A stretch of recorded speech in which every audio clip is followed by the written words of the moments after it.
My wife Linda started a book club that met weekly at our house, discussing literature with 5 other women from our neighborhood. I thought it was wonderful that she'd found intellectual companionship after our move to Millbrook Heights.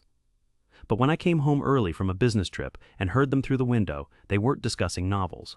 They were planning to destroy our neighbor's marriage, bankrupt another family's business, and systematically isolate a woman whose only crime was being younger and prettier than them.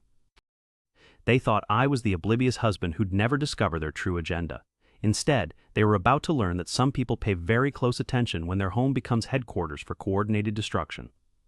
If you've ever suspected that your social circles might have darker purposes, subscribe to see how this secret unraveled in ways they never anticipated. Let me know in the comments where you're listening from around the world. Now, the story begins.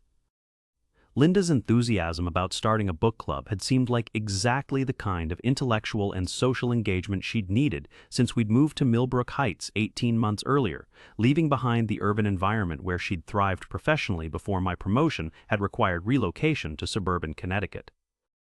The transition from marketing director at a Manhattan advertising firm to suburban homemaker had been difficult for Linda, despite our beautiful colonial house and the financial security that my corporate executive salary provided for our family of 3, including our 16-year-old daughter Emma.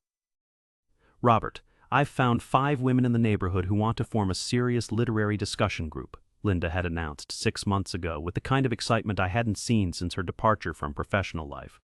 "We're planning to meet weekly and focus on contemporary fiction and classics."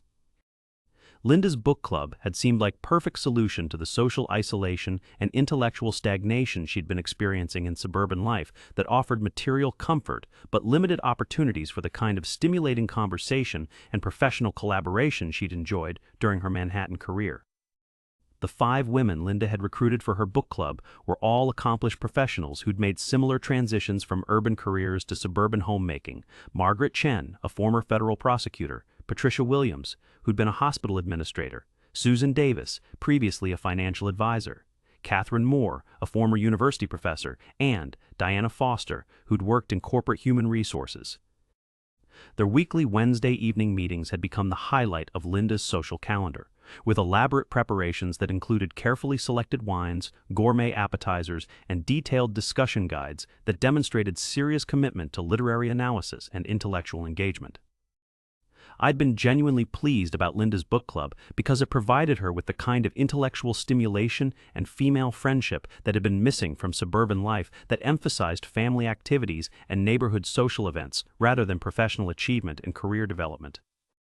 The women would arrive at 7 p.m. every Wednesday, carrying their selected books and notebooks filled with discussion questions, staying until nearly midnight while engaging in what Linda described as sophisticated literary analysis that challenged their thinking and expanded their understanding of contemporary culture. "Robert, tonight we're discussing The 7 Husbands of Evelyn Hugo," Linda would report after their meetings. The character development and narrative structure provided incredible material for analysis about female ambition and social manipulation. Linda's summaries of their book discussions had always sounded appropriately intellectual and engaging, focusing on literary themes, character development, and cultural analysis that suggested serious academic approach to contemporary fiction and classic literature. But over the past few months, I'd begun noticing subtle changes in Linda's behavior and attitude that seemed connected to her book club participation rather than simple intellectual engagement with literature and female friendship. Linda had become more critical of our neighbors, more interested in local gossip, and more focused on social dynamics within our community than she'd been during her first year of suburban adjustment when she'd been primarily concerned with family activities and household management. "The Hendersons are having serious marital problems," Linda had mentioned during one of our dinners. Margaret noticed some concerning patterns in their interactions at community events. Linda's awareness of neighborhood relationship problems had seemed unusually detailed and specific, suggesting more active involvement in other families' personal lives than casual observation would typically provide. "Patricia thinks the Martins are having financial difficulties based on changes in their spending patterns and social behavior," Linda had reported during another conversation about neighborhood dynamics. The level of detail Linda possessed about other families' financial situations had been surprising and somewhat uncomfortable, suggesting systematic attention to neighbors' personal circumstances rather than incidental awareness through normal social interaction. But the most concerning change in Linda's behavior had been her increasing hostility toward Rebecca Thompson, our 28-year-old neighbor who worked as a freelance graphic designer while raising her two young children as a single mother. "Rebecca Thompson is completely inappropriate for this neighborhood," Linda had said during one of our recent conversations. "She doesn't understand the community standards and social expectations that maintain property values and family-oriented culture." Linda's criticism of Rebecca had been harsh and seemed disproportionate to any actual problems Rebecca might have been causing through her presence in our neighborhood, where she'd been living quietly and independently for over a year. "Her lifestyle choices and social behavior are affecting the entire community," Linda had continued, using language that suggested coordinated disapproval rather than personal opinion about Rebecca's approach to single motherhood and professional independence. The language Linda used about Rebecca's lifestyle choices and community standards had sounded like talking points from group discussions rather than individual conclusions about neighborhood dynamics and social expectations. Last Tuesday evening, I'd returned home early from a business trip to Chicago, arriving at our house around 9 p.m. when Linda's book club was scheduled to be discussing Little Fires Everywhere, according to their reading schedule that Linda had posted on our refrigerator. I'd parked in our driveway quietly, planning to enter through the back door to avoid disrupting their literary discussion, but voices from our living room had been clearly audible through the partially open windows despite the October evening chill. What I'd heard through those windows hadn't been discussion of contemporary fiction or literary analysis. Instead, Linda and her book club members had been engaged in detailed planning about systematic destruction of our neighbors' personal and professional lives. The realization that Linda's book club was being used for coordinated targeting of neighborhood families had hit me with devastating recognition that the intellectual engagement I'd been supporting had actually been providing cover for systematic manipulation and community destruction. The women I'd welcomed into our home for months had been using our living room as headquarters for planning activities that would destroy marriages, bankrupt businesses, and isolate vulnerable community members through coordinated social manipulation disguised as literary discussion and female friendship. Some discoveries about family relationships and community involvement can only be made when people reveal their true character through activities they assume will remain private and unobserved by family members who trust their motives and respect their intellectual pursuits. Linda was about to discover whether her book club's systematic targeting of neighborhood families had been as secretive as their planning had assumed, and whether her husband had been as oblivious to their activities as their continued use of our home suggested. The conversation I'd overheard through our living room windows had revealed systematic planning that extended far beyond neighborhood gossip to include coordinated campaigns designed to destroy specific families through targeted financial, social, and legal manipulation. "The Henderson divorce needs to be accelerated before they can work through their temporary difficulties," Margaret Chen had said, using her legal expertise to discuss strategies for ensuring that a couple's marital problems would result in permanent separation rather than reconciliation. Margaret was advising the group about legal tactics that would prevent the Hendersons from resolving their relationship difficulties, suggesting that their marital problems were being deliberately escalated rather than naturally developing through normal relationship challenges. "Patricia's contact at the hospital can ensure that David Henderson's medical billing issues become more complicated," Linda had added, describing coordination with Patricia Williams to create professional problems for David Henderson's medical practice. Linda and Patricia were planning to use Patricia's healthcare connections to create billing complications that would damage David Henderson's medical practice while he was dealing with marital difficulties, ensuring that professional and personal stress would overwhelm his ability to address either problem effectively. Susan's financial analysis shows that the Hendersons' assets can be tied up in litigation long enough to force bankruptcy, Susan Davis had contributed, applying her financial expertise to calculating how divorce proceedings could be manipulated to destroy the family's economic stability. Susan was using her financial background to ensure that divorce proceedings would consume the Henderson family's assets through prolonged litigation rather than equitable settlement that would allow both parties to rebuild their lives independently. But the Henderson family destruction was only one aspect of systematic targeting that included multiple neighborhood families who'd apparently attracted the book club's attention through various perceived social infractions or personal characteristics. "The Martin family's business problems are progressing exactly as we planned," Catherine Moore had reported. "Their catering company is losing clients through our coordinated review campaigns and vendor relationship disruption." Catherine was coordinating negative review campaigns and vendor interference that would destroy the Martin family's catering business through systematic economic sabotage rather than competitive market forces. Diana's HR connections have ensured that nobody in our network will hire anyone from the Martin family's business, Diana Foster had added, using her corporate human resources background to create employment blacklisting that would prevent the family from finding alternative income sources. Diana was implementing professional blacklisting that would prevent the Martin family from recovering from their catering business failure through employment opportunities that her human resources network could influence or control. But the most disturbing aspect of their systematic targeting was the comprehensive campaign they were conducting against Rebecca Thompson, whose only apparent offense was being young, attractive, and successfully managing single motherhood while maintaining professional independence. Rebecca Thompson's isolation is proceeding ahead of schedule, Linda had said with satisfaction. The playground mothers are completely avoiding her, and her childcare arrangements are becoming increasingly difficult. Linda was coordinating social isolation of Rebecca Thompson through manipulation of other neighborhood mothers, ensuring that Rebecca's children would be excluded from normal social activities while Rebecca herself was systematically ostracized from community support networks. Margaret's legal research has identified several code violations we can report about Rebecca's home office operations. Margaret had contributed, using legal expertise to create regulatory problems for Rebecca's freelance graphic design business.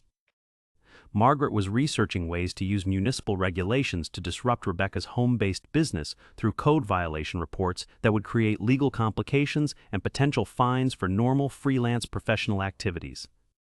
Susan's financial investigation shows that Rebecca's vulnerable to property tax challenges that could force her to sell her house, Susan had added, applying financial analysis to identify vulnerabilities that could be exploited to force Rebecca's departure from the neighborhood. Susan was identifying ways to create financial pressure that would force Rebecca to relocate, removing her presence from a community where the book club apparently viewed her as incompatible with their social expectations and neighborhood standards. The systematic nature of their targeting had revealed that Linda's book club was operating as organized conspiracy to control neighborhood demographics and social dynamics through coordinated destruction of families who didn't meet their approval or posed perceived threats to their community vision.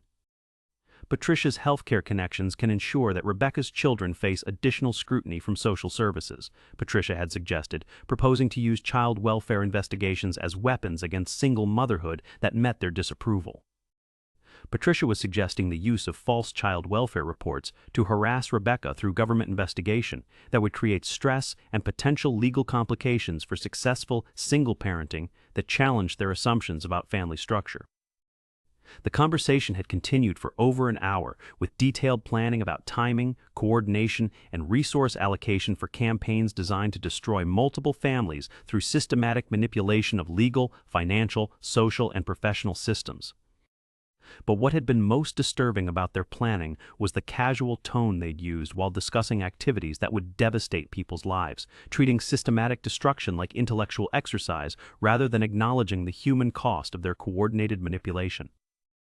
The women I'd been welcoming into our home for 6 months had been using our living room to plan comprehensive destruction of our neighbors' marriages, businesses, and community relationships while maintaining the pretense of literary discussion and intellectual engagement. Linda's enthusiasm about her book club had been based on the satisfaction she'd derived from systematic targeting of neighborhood families rather than genuine intellectual stimulation through literature and female friendship. Over the following week, I'd conducted careful research to verify the accuracy of what I'd overheard, discovering that the Henderson family was indeed experiencing the exact marital and financial difficulties the book club had been discussing and apparently orchestrating. David Henderson's medical practice was facing billing complications that seemed disproportionately complex for routine administrative issues, while his marriage was deteriorating through problems that appeared to be escalated by external interference rather than natural relationship challenges. The Martin family's catering business was receiving negative reviews that followed suspicious patterns, suggesting coordinated campaigns rather than legitimate customer dissatisfaction, while their vendor relationships were experiencing disruptions that seemed systematically orchestrated. Rebecca Thompson was being socially isolated through neighborhood dynamics that appeared to be deliberately coordinated rather than natural community responses to her presence as single mother and independent professional. The verification of their systematic targeting had confirmed that Linda's book club was successfully implementing destruction campaigns against multiple families while maintaining complete secrecy about their activities through the cover of literary discussion and intellectual engagement. But my discovery of their systematic manipulation had also provided me with comprehensive understanding of their methods and targets, enabling me to document their activities while planning responses that would expose their conspiracy and protect their intended victims. Some discoveries about systematic community destruction can only be made through careful observation and documentation of activities that people assume will remain secret because they're disguised as normal social activities and intellectual pursuits. Linda and her book club were about to discover whether their systematic targeting had been as undetectable as their planning had assumed, and whether the husband whose home they'd been using for conspiracy headquarters had been as oblivious to their activities as their continued meetings suggested. My investigation into the book club's systematic targeting required comprehensive documentation that would provide evidence of their coordinated conspiracy while protecting potential victims from continued manipulation and community destruction. I installed discrete recording equipment in our living room that would capture their weekly meetings without detection, ensuring that their planning discussions would be documented for potential legal action and victim protection rather than relying on my limited overheard conversations. The recording system I implemented was sophisticated enough to capture clear audio of their discussions while remaining completely invisible to people who weren't specifically looking for surveillance equipment in familiar social environments. Over the following month, the recordings revealed the comprehensive scope of their systematic targeting while documenting specific tactics, timelines, and resource coordination that demonstrated organized conspiracy rather than casual neighborhood gossip or social pressure. Margaret's legal strategy for the Henderson divorce is working perfectly, Linda had said during their November 3rd meeting. David's attorney doesn't realize that his communications are being monitored through Margaret's professional network. Margaret was using unethical legal surveillance to gain strategic advantages in divorce proceedings while violating attorney-client privilege and professional ethics standards that governed legal practice and competitive representation. Patricia's hospital contacts have confirmed that David Henderson's medical billing problems will escalate to insurance investigations that could threaten his license, Patricia had reported, describing coordination with healthcare professionals to create regulatory problems that would destroy David's medical career. Patricia was orchestrating professional destruction that would eliminate David Henderson's ability to practice medicine while creating financial crisis that would ensure divorce proceedings consumed the family's remaining assets. Susan's financial analysis shows that we can trigger property tax reassessments that will force 3 families to relocate within 6 months, Susan had announced, describing systematic property value manipulation that would displace neighborhood families through artificial financial pressure. Susan was using financial expertise to create tax burdens that would force family relocation, enabling the book club to control neighborhood demographics through economic manipulation rather than natural community development. But the recordings also revealed something even more disturbing than their systematic targeting of specific families. The book club was operating according to detailed plans that suggested long-term coordination with external resources and professional networks that extended far beyond their individual expertise. Diana's corporate network has confirmed blacklisting protocols for the Martin family's business across 12 metropolitan area companies, Diana had reported during their November 10th meeting. Diana's professional blacklisting was systematically preventing the Martin family from finding employment that would enable recovery from their catering business failure, ensuring economic destruction through coordinated professional network manipulation.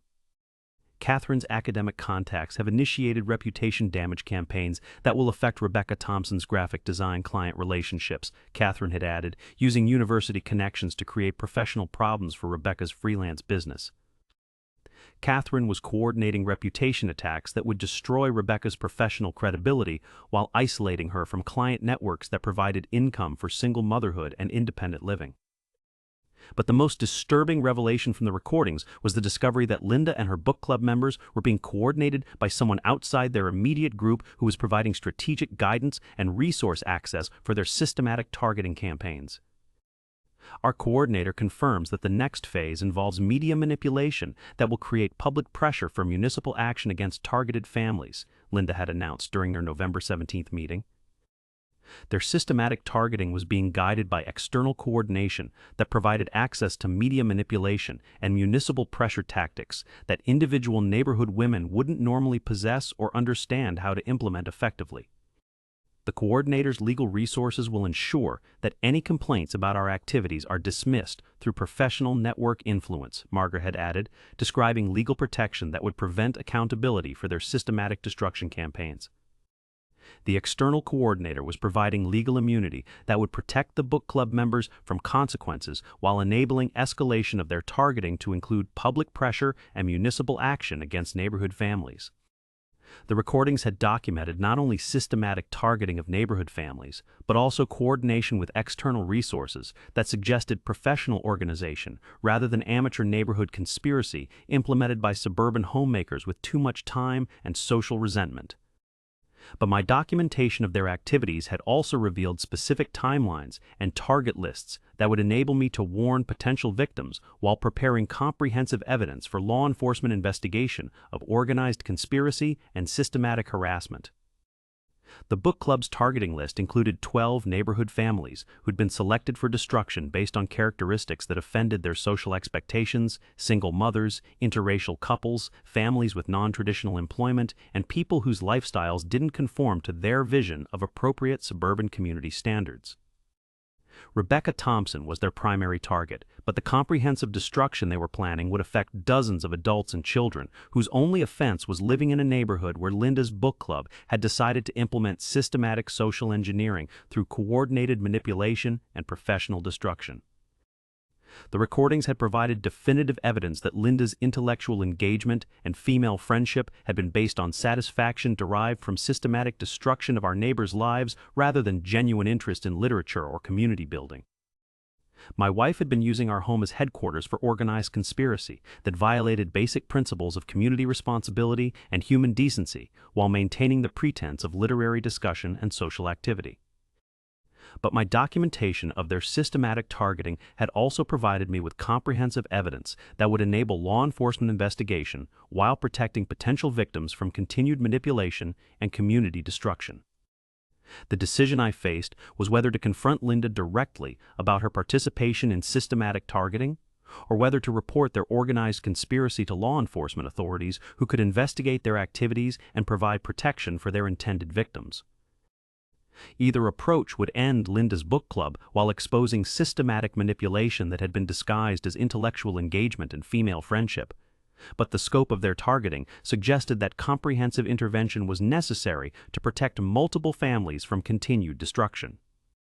Some discoveries about organized conspiracy and systematic manipulation require professional investigation and legal intervention rather than family confrontation that might enable continued targeting through modified tactics and improved secrecy. Linda and her book club were about to discover whether their systematic targeting had been as undetectable as their coordination had assumed, and whether their external guidance had provided adequate protection against investigation by someone who'd been documenting their conspiracy while planning comprehensive exposure of their organized destruction campaigns. The decision to contact law enforcement rather than confront Linda directly was based on the scope of systematic targeting that affected multiple families and involved coordination with external resources that suggested professional organization rather than neighborhood conspiracy by suburban homemakers. Detective Sarah Martinez from the Millbrook Heights Police Department specialized in harassment and conspiracy cases, providing exactly the kind of professional expertise needed to investigate organized targeting while protecting potential victims from continued manipulation and community destruction. Mr. Harrison, the recordings you've provided document systematic harassment and conspiracy that meets criteria for criminal prosecution, Detective Martinez explained during our confidential meeting at the police station. This level of coordination suggests organized criminal activity rather than neighborhood disputes. Detective Martinez's evaluation confirmed that Linda's book club was engaging in criminal conspiracy that required law enforcement intervention rather than family consolation or community mediation that might enable continued targeting through modified tactics and improved secrecy. Detective Martinez, what timeline are we looking at for investigation and victim protection? I asked. We'll begin immediate surveillance while initiating contact with targeted families to document damage and provide protection resources, she replied. Criminal conspiracy charges typically require comprehensive evidence of coordinated illegal activity. The police investigation would provide immediate protection for targeted families while building criminal cases against Linda and her book club members based on documented evidence of systematic harassment and professional network abuse. But Detective Martinez explained that the external coordinator Linda's group had mentioned represented potential connections to larger criminal networks that specialized in systematic harassment and social engineering for clients who paid for community manipulation services. Mr. Harrison, organized harassment services have become increasingly sophisticated, using professional networks to implement social destruction campaigns that appear natural rather than coordinated, Detective Martinez said. How extensive are these harassment networks? I asked. We've been investigating similar cases in 12 suburban communities where professional women coordinate systematic targeting disguised as social activities and community involvement, Detective Martinez replied. Linda's book club was part of larger criminal networks that specialized in community manipulation, explaining their access to legal, medical, financial, and corporate resources that enabled systematic destruction campaigns beyond individual capabilities. The investigation would focus not only on protecting our neighborhood families, but also on exposing organized networks that provided systematic harassment services to clients who wanted to control community demographics and social dynamics through coordinated manipulation. Detective Martinez, what's the timeline for protecting the Henderson, Martin, and Thompson families? I asked. We'll contact them today with documented evidence of targeting while providing resources for legal protection and community support, she replied. Immediate victim protection would prevent continued targeting while enabling families to respond to systematic manipulation through legal channels and community resources, rather than remaining vulnerable to coordinated destruction campaigns. That evening, I received a call from Rebecca Thompson, whom Detective Martinez had contacted about the systematic targeting she'd been experiencing without understanding its coordinated nature. Mr. Harrison, I can't thank you enough for exposing what was happening to my family, Rebecca said, her voice carrying relief mixed with anger about months of systematic isolation and professional sabotage she'd been attributing to normal social challenges. Rebecca, I'm sorry you and your children experienced systematic targeting, I replied. No family should face coordinated harassment disguised as community standards and social expectations. Rebecca's gratitude was heartbreaking because it revealed how effectively the book club's systematic isolation had been implemented while maintaining plausible deniability about their coordinated manipulation and community destruction. The detective explained that my business problems and social isolation were part of organized harassment campaigns, Rebecca continued. I thought I was failing at suburban life, but I was actually being systematically sabotaged.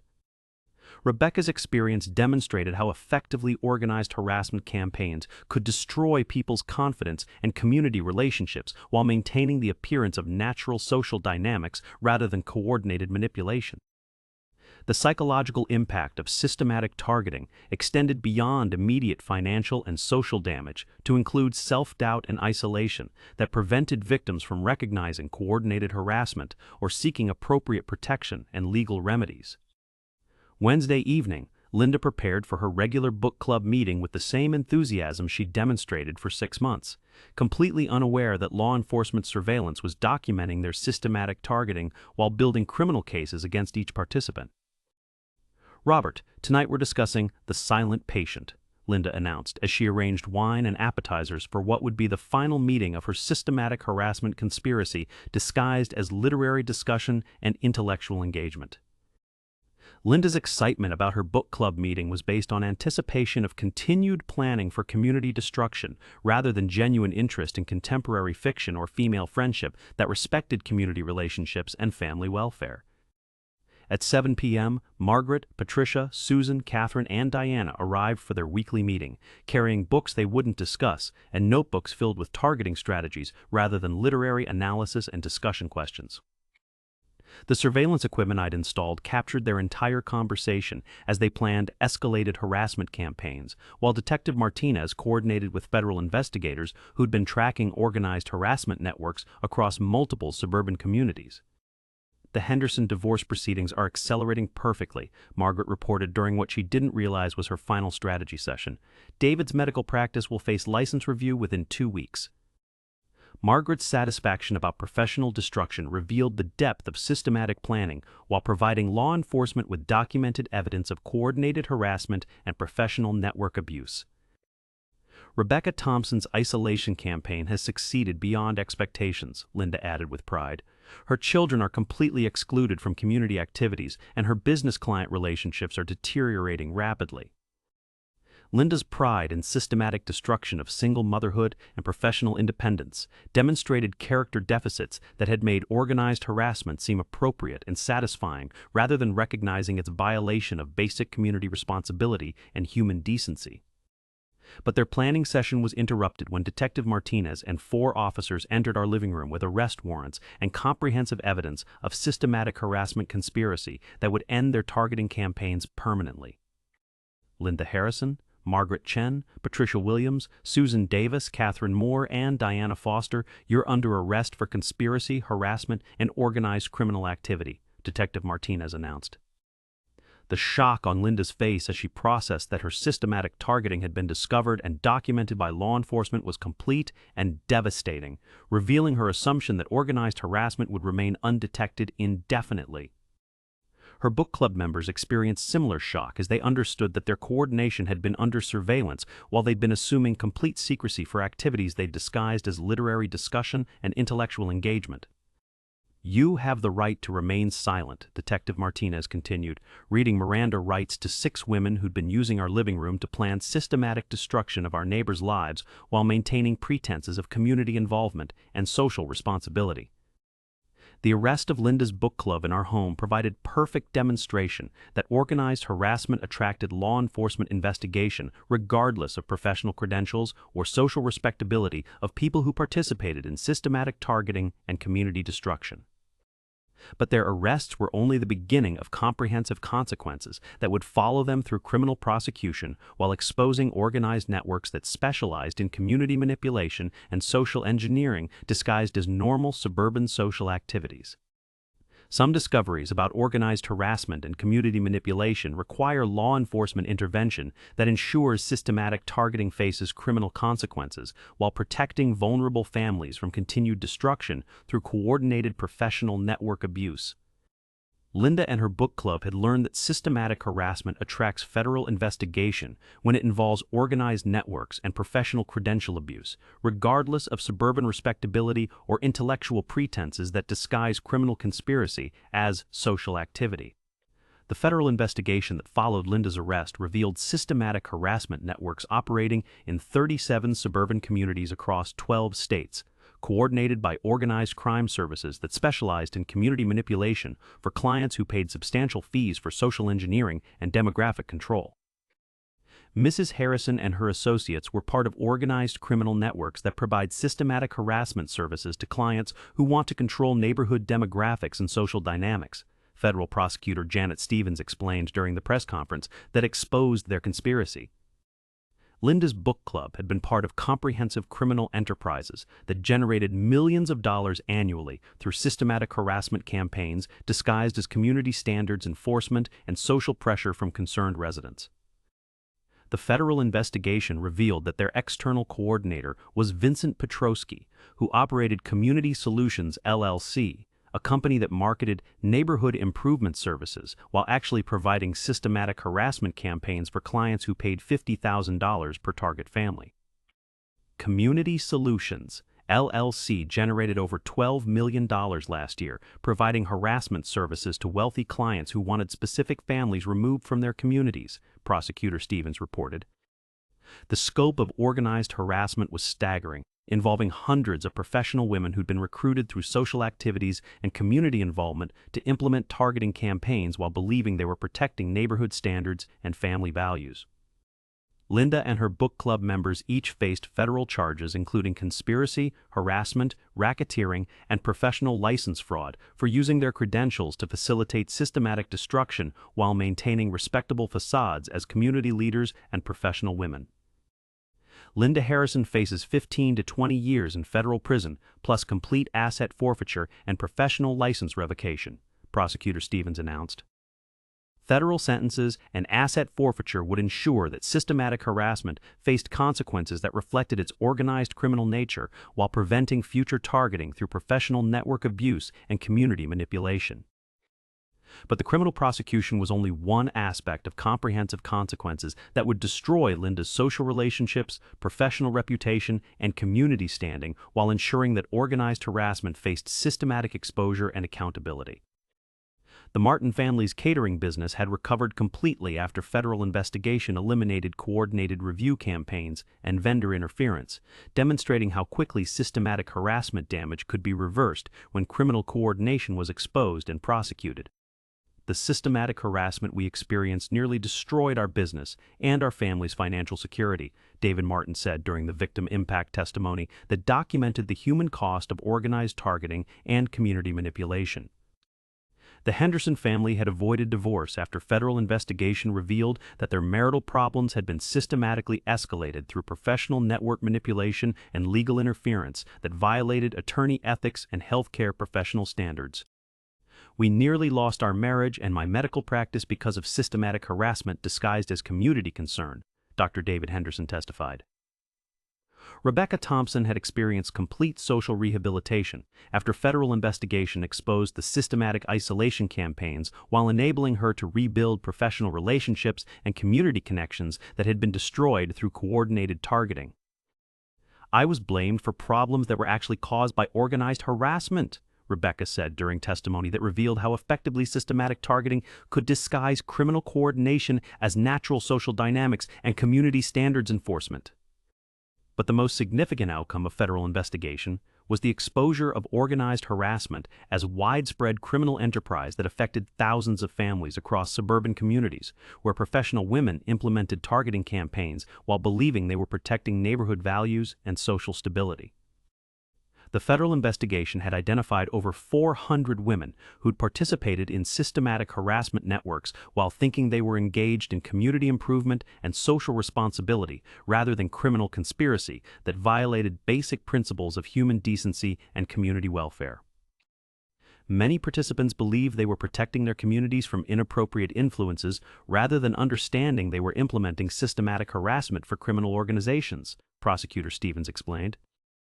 The psychological manipulation that enabled recruitment of respectable professional women for criminal conspiracy demonstrated sophisticated social engineering that exploited community concerns and social anxieties while providing organized crime with legitimate facades for systematic targeting services.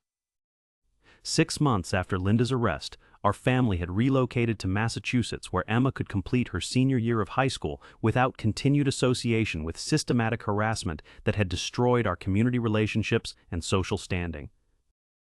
The house where Linda's book club had planned systematic destruction was sold to cover legal expenses and victim restitution, while our family began rebuilding relationships and community connections that honored basic principles of respect and human decency. Dad, I'm glad we moved away from Millbrook Heights, Emma said during one of our conversations about family recovery from Linda's criminal conspiracy participation. That community felt toxic even before we understood what was really happening. Emma's perspective confirmed that systematic harassment had affected community atmosphere in ways that extended beyond targeted families to include general social dysfunction and interpersonal suspicion that damaged neighborhood relationships and family welfare. Linda's federal conviction had provided clarity about her character while enabling our family to escape community involvement that had been contaminated by organized criminal activity disguised as social responsibility and intellectual engagement.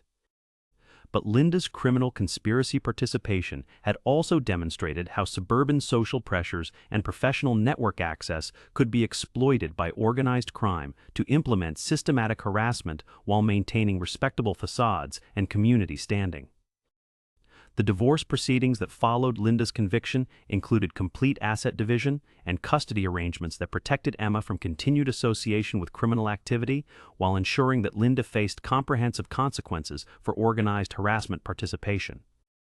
Robert, I hope you understand that I never intended for community improvement to become systematic harassment, Linda said during one of our final conversations before her federal sentencing. Linda's claim about community improvement intentions was inconsistent with recorded evidence of systematic targeting and organized coordination, suggesting that her participation had been motivated by satisfaction derived from social control rather than legitimate community concerns.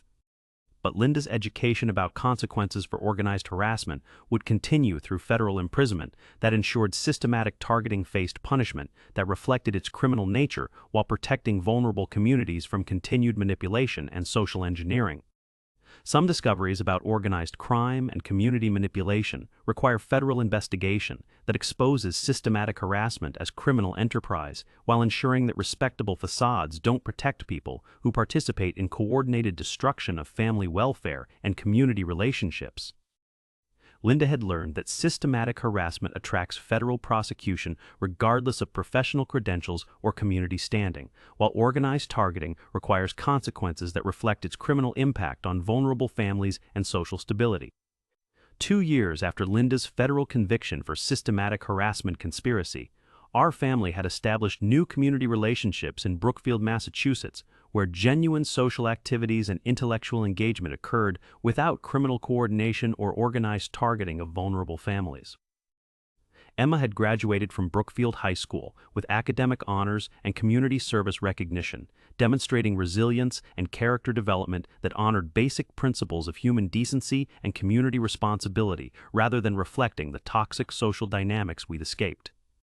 "Dad, the difference between our old neighborhood and Brookfield is incredible," Emma said during our conversation about community involvement and social relationships that supported family welfare rather than facilitating systematic destruction and organized harassment. Emma's perspective confirmed that healthy communities operate through mutual support and inclusive social activities rather than coordinated targeting and demographic control that characterize the organized criminal networks Linda had participated in during our Millbrook Heights residence. Linda served 18 months in federal prison plus 5 years supervised probation, with complete professional license revocation that prevented future employment in marketing or any field requiring background checks and character verification. The federal sentence reflected the systematic nature of organized harassment while ensuring that criminal conspiracy faced consequences that prevented future targeting through professional network abuse and community manipulation. But Linda's conviction had also provided federal investigators with evidence that enabled prosecution of Community Solutions, LLC, and 17 other organized harassment networks that specialized in systematic targeting disguised as community improvement and social responsibility. Federal prosecution of organized harassment networks has eliminated systematic targeting services in over 200 suburban communities. FBI agent Patricia Wong reported during the press conference that announced comprehensive criminal enterprise disruption. The federal investigation had transformed isolated harassment cases into systematic prosecution of organized crime that generated millions of dollars through community manipulation while recruiting respectable professional women for criminal conspiracy participation.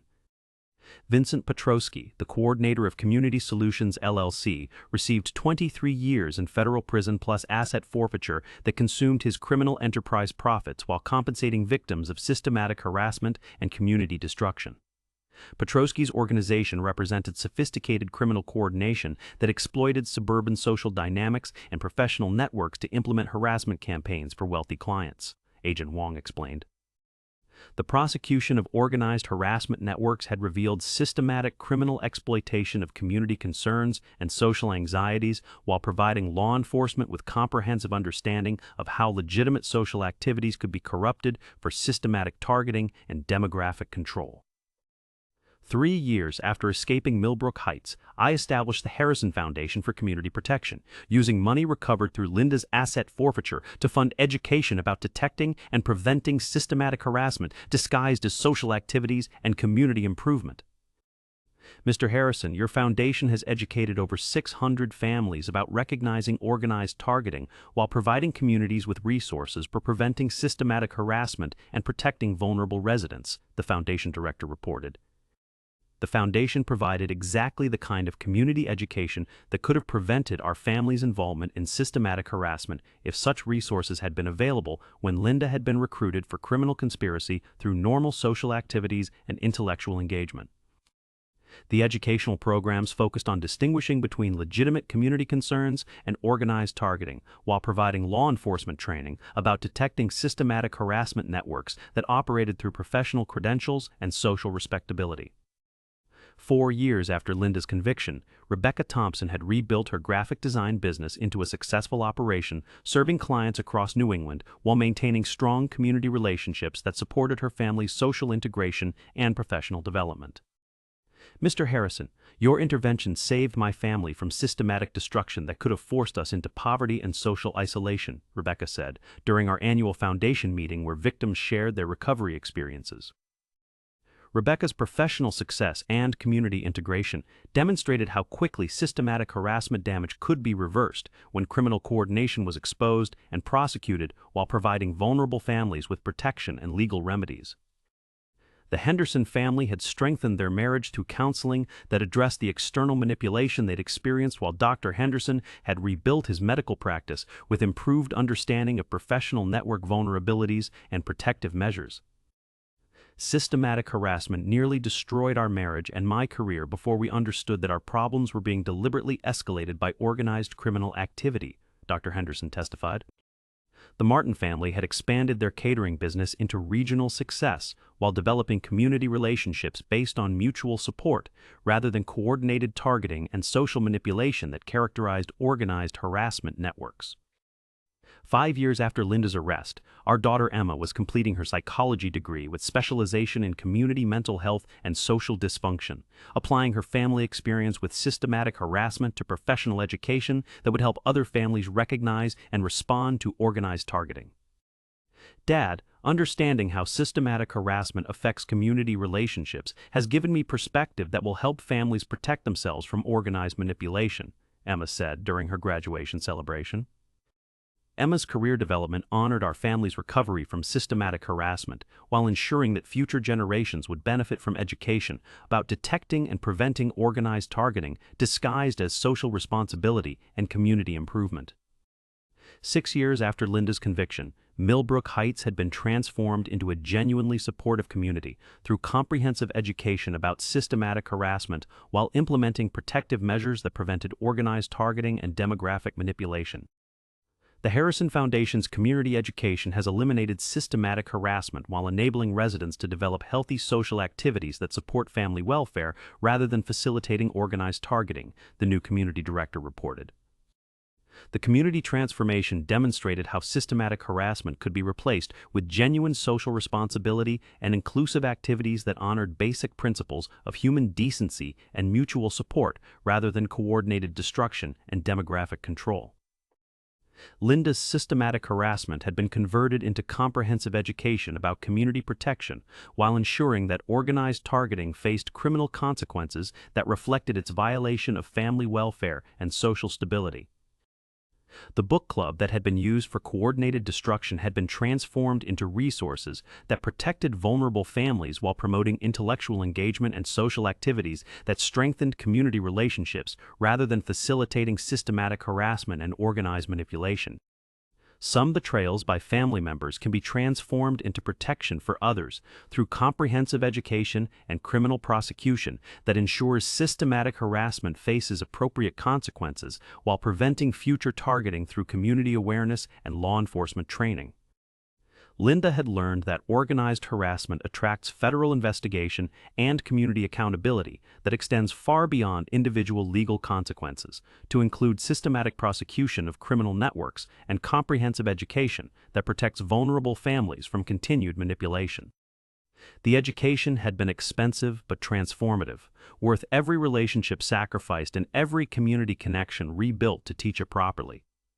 I hope this story touched you, especially those protecting their communities from systematic harassment and organized targeting that exploit social activities and professional networks for criminal coordination and family destruction. If this story moved you, please support our channel with a like and subscribe for more stories about community protection, detecting systematic harassment, and the courage to expose organized targeting even when it involves family members and respected community leaders. Drop a comment below sharing your thoughts, or let me know where you're listening from around the world. These stories about family loyalty, community responsibility, and protecting vulnerable people from systematic manipulation connect people across all cultures and neighborhoods. Thank you for joining this journey through organized harassment, federal prosecution, and the wisdom that comes from understanding the difference between genuine community involvement and systematic targeting disguised as social responsibility and intellectual engagement.